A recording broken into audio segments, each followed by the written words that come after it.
تو اس سے یہ سمجھنا آسان ہو گیا کہ کس قدر حق ہیں بیوی کے ذمے شوہر کے، اور اس کی تعظیم اور توقیر کس طرح بجا لائے، اور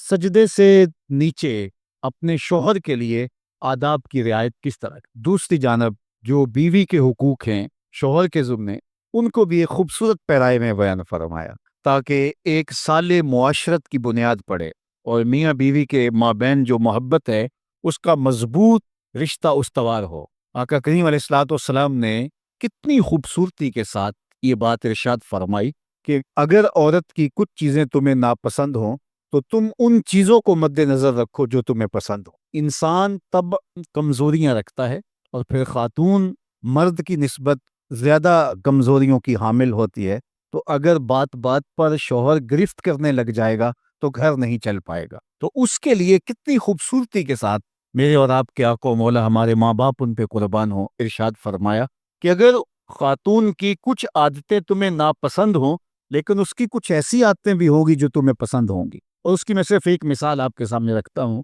کہ جب نکاح کی بندھن میں زوجین بندھ جاتے ہیں تو اب یا تو خاتون اپنا گھر چھوڑ کے شوہر کے پاس چلی جائے، اور یا شوہر اپنا گھر چھوڑ کر کے خاتون کے پاس چلا جائے، تو ان دونوں میں سے ایک تو کرنا پڑے گا، لیکن یہ قربانی مرد نہیں دیتا، یہ قربانی خاتون دیتی، وہ اپنا گھر چھوڑ کر کے شوہر کے پاس جاتی ہے، جبکہ گھر سے جو تعلق ہے، جو ربط ہے، جو موانست اور الفت کا رشتہ ہے، وہ مرد کی نسبت خاتون کو زیادہ ہوتا ہے۔ مرد کو بھی اپنے گھر سے لگاؤ ہوتا ہے، اپنے گھر سے ایک الفت ہوتی ہے، اپنے گھر سے ایک پیار ہوتا ہے، لیکن جو خاتون کو گھر کے ساتھ لگاؤ ہے، گھر کے ساتھ الفت ہے، اور گھر کے ساتھ پیار اور محبت ہے، وہ مرد کی نسبت کہیں زیادہ ہوتی۔ وہ گھر کی اشیاء کے ساتھ ایک قلبی لگاؤ رکھتی ہے۔ اس طرح رشتوں کے ساتھ، بھائیوں کے ساتھ جو خاتون کا رشتہ ہوتا ہے وہ مرد کا اپنے بھائیوں کے ساتھ نہیں ہوتا، بہنوں کے ساتھ جو رشتہ ہوتا ہے خاتون کا وہ مرد کا اپنی بہنوں کے ساتھ نہیں ہوتا۔ اسی طرح ماں باپ کے ساتھ جو جذباتی تعلق ہوتا ہے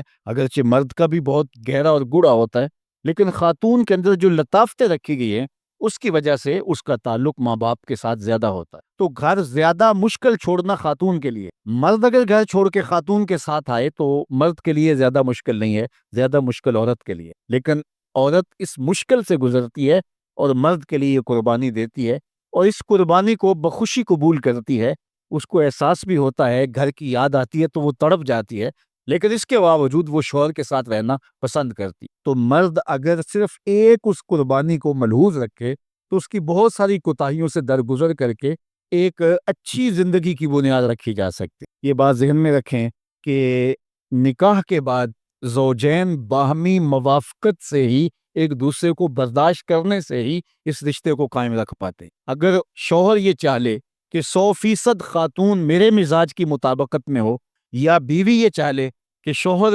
100% میرے مزاج کی مطابقت میں ہو، تو یہ ممکن ہی نہیں ہے۔ جو نفسیات کے ماہرین ہیں وہ بھی یہ بات کہتے ہیں کہ دو لوگوں کے درمیان کلیتاً موافقت ممکن ہی نہیں ہے۔ جس طرح اللہ تعالیٰ نے انسان کے انگلیوں کے نشانات کے اندر فرق رکھا ہے، دو آدمیوں کی شکل کے اندر فرق رکھا ہے، آواز میں، لہجوں میں فرق رکھا ہے، اسی طرح اللہ تعالیٰ جل شانہ نے دو لوگوں کے مزاجوں کے اندر بھی فرق رکھا ہے۔ یہ قدرت کی کرشمہ سازی ہے، تو یہ ہو نہیں سکتا کہ دو آدمیوں کی آپس میں موافقت کلیتاً ہو۔ جو عمومی طور پہ کہا جاتا ہے کہ فلاں دو شخص تو ایک ہی مزاج کے ہیں، تو نفسیات کے ماہرین کہتے ہیں جب دو لوگ ہم مزاج ہوں گے تو وہ 80% ہم مزاج ہوں، 20% ان میں بھی فرق ہوگا جن کے بارے میں آپ کہتے ہیں یہ بالکل ہم مزاج ہیں، تو پھر 20% فرق تو وہاں بھی ہوگا، اور یہ خال خال ہوتا ہے۔ عمومی طور پہ مزاج بہت مختلف ہوتے ہیں۔ اب مختلف مزاجوں کے باوجود ایک مشترکہ زندگی گزارنی ہے تو اس میں یہ لازمی عنصر ہے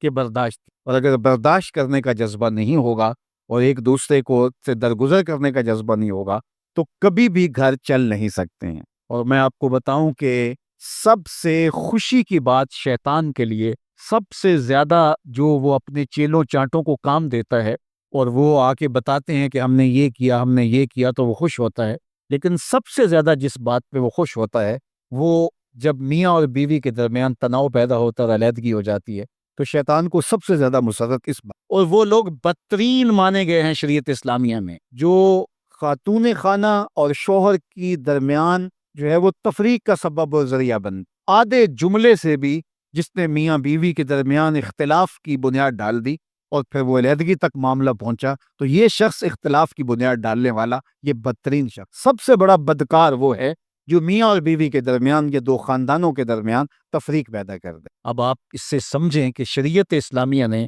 باہمی تشدد کو، افتراق کو، تفریق کو کتنا برا جانا ہے۔ اس لیے ایک گھر کے فرد سے لے کے میاں بیوی سے لے کر کے پوری امت تک جوڑنے کی کوشش میں لگا رہنا چاہیے، نہ کہ تفریق کی بدکاری کرنی چاہیے۔ جب لوگوں کے مزاج توڑنے کے ہو جائیں تو پھر نہ قومیں سلامت رہتی ہیں، نہ ملک سلامت رہتے ہیں، اور نہ معاشرتیں جو ہے وہ خوبصورتی کا مرقع اور مجموعہ ہوتے ہیں۔ اور آج ہمارا جو معاشرہ جس میں ہم جی رہے ہیں، یہ تشدد، افتراق کا منہ بولتا ثبوت ہے۔ گھر کے ہر فرد کا رخ جو ہے وہ کسی کا اس سمت ہے، کسی کا اس سمت ہے۔ ایک محلے میں رہنے والے، ایک بستی میں رہنے والے سب تشدد اور افتراق میں مبتلا ہیں۔ تو شریعت اسلامیہ نے اس بات پر بڑا زور دیا ہے، اور اس کی بنیادی اکائی یہ ہے۔ تو اس شخص کو شریعت نے بدترین شخص مانا ہے کہ جو میاں بیوی کے مابین اختلاف کا سبب اور ذریعہ بنے۔ تو ان کو جوڑنے کی کوشش کی جائے، نہ کہ ان کو توڑنے کی کوشش، اور اس کے لیے جو ہے وہ برداشت ہے۔ اور اس کی ایک دوسری مثال حضور نے اتنی خوبصورت دی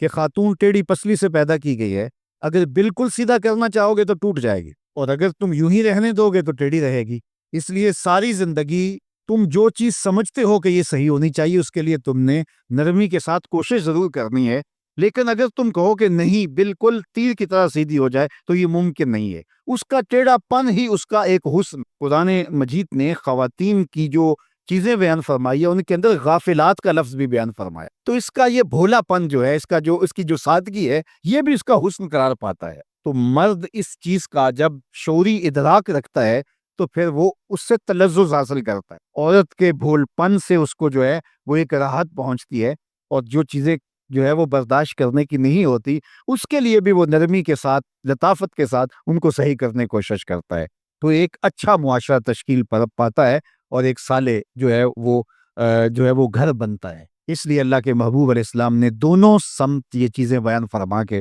ہمارے لیے کتنی کشادگی کے ساتھ جو ہے وہ میاں بیوی کے حقوق کو بیان فرمایا۔ اور اللہ تعالیٰ جل شانہ کی بارگاہ میں دعا ہے کہ اللہ زوجین کے دلوں کے اندر خوشیاں، خوشحالیاں، برکتیں اور رحمتیں عطا فرمائے، اور اللہ تعالیٰ ان کو اپنی خاص امان میں، پناہ میں اور حفاظتوں کے حصار میں رکھے۔ اولاد نرینہ و مادینہ، سکون قلب اور ذہنی آسودگی، بہاریں، برکتیں سب مقسوم فرمائے۔ دونوں خاندانوں کے مابین اس نکاح کو ازدیاد محبت کا ذریعہ بنائے، ہر طرح کی ناچاکی، نا اتفاقی اور غلط فہمی سے ہمیشہ مامون و معصوم فرمائے، اور اللہ اپنی خاص عنایتیں زوجین کا مقسوم فرمائے۔ ان کی جھولیاں اولاد نرینہ سے، اولاد مادینہ سے بھر دے، نور و نکھت، روشنیاں اور رحمت اللہ ان کا مقسوم فرمائے۔